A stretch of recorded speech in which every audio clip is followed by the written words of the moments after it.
Hello, you Mayhem Makers, Mindy with Quilting Mayhem, and back talking about the Bondi top sew along. So I've kind of talked the overall, how to look at the pattern, the fact that you need to trace the pattern, those kinds of things. So what I'm going to show you for this video is how I'm doing a fussy cut for a yoke. So this is going to be a little interesting because I'm trying to be a little extra creative. So we'll see how it turns out. But I'm going to move the camera down, hopefully for you guys. Hold on, let's switch. All right, this is better. So here we have, this is Tula Pink Roar with these cute little triceratops. And I want to feature them on the back of the Bondi shirt, on what's called the yoke of the shirt. So it's going to just be across the top of my shoulders. What I am going to do is I'm going to use this as the background for it.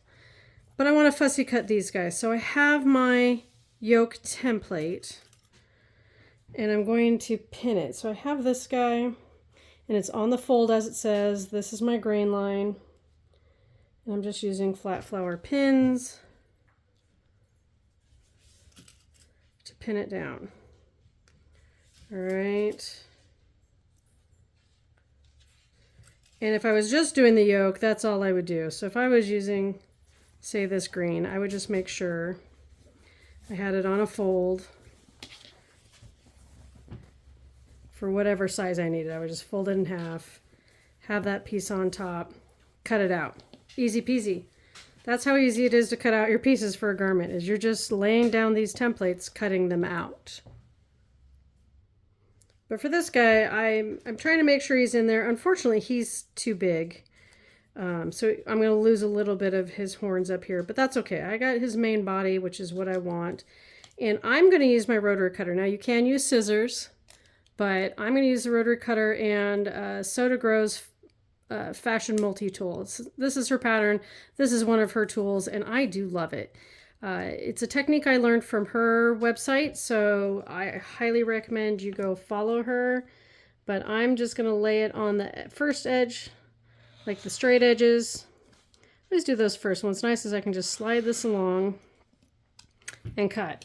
And I can have the tool on top of the pattern or I can have it outside of the pattern, just following that edge. But it's just giving me that nice straight edge that I need. Because in the end, I need to cut it away from the rest of this fabric.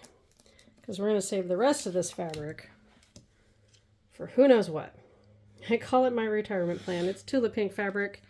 I keep it long enough, it always seems to gain monetary value. And it's just a lot of fun. I'm going to do this other straight side first. I could also take, say, a longer ruler that I have. It's a nice thing about straight edges. Chop it off. Save that selvage for something else. And then I have the curve. So I'm now going to use the curve edge of this tool to then guide my rotary cutter as I go.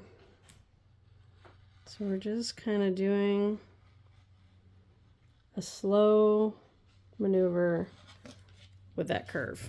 All right. And then I can unpin it. The only hard part with this, and I debated how many different ways I could try to fussy cut this guy, is I do know this other side.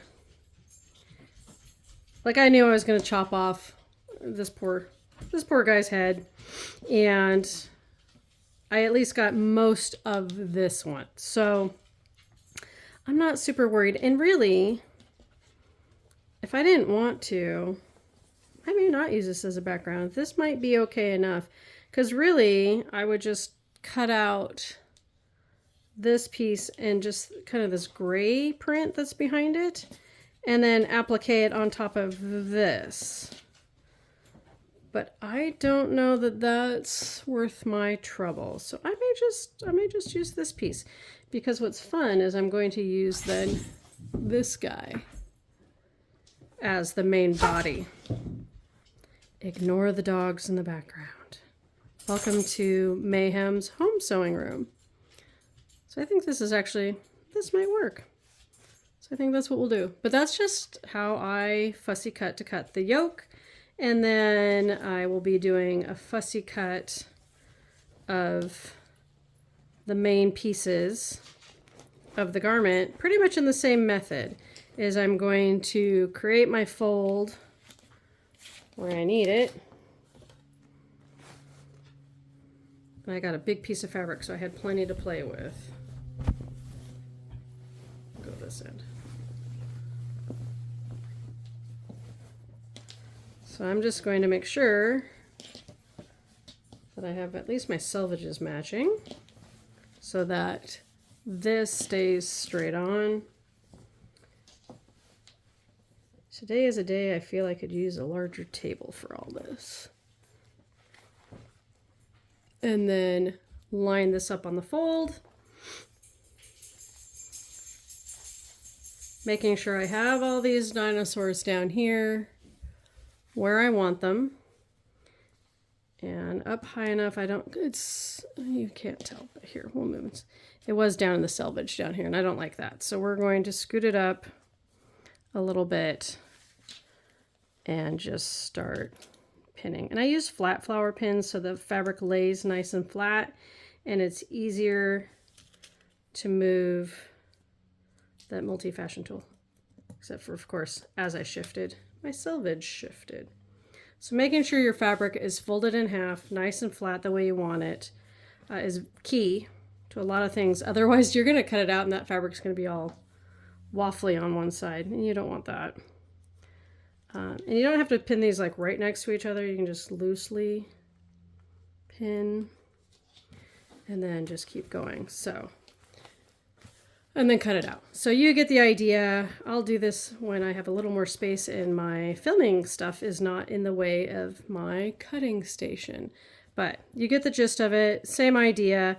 I'm going to pin it. I'm going to cut it. It's going to be ready to sew.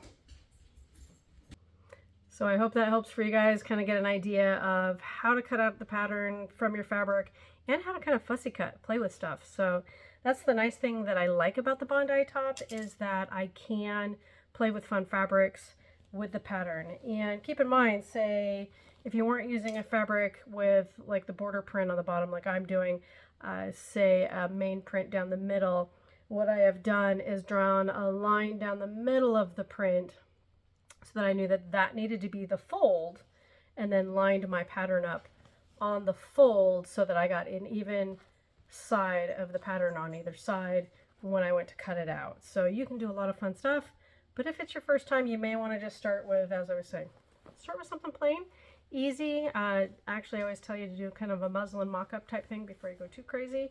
So start simple and then work your way up to doing more fun things like fussy cutting out motifs. So I hope that helps.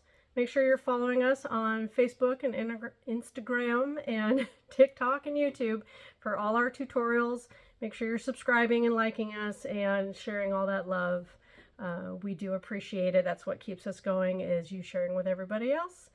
And have a lovely day. Keep on stitching.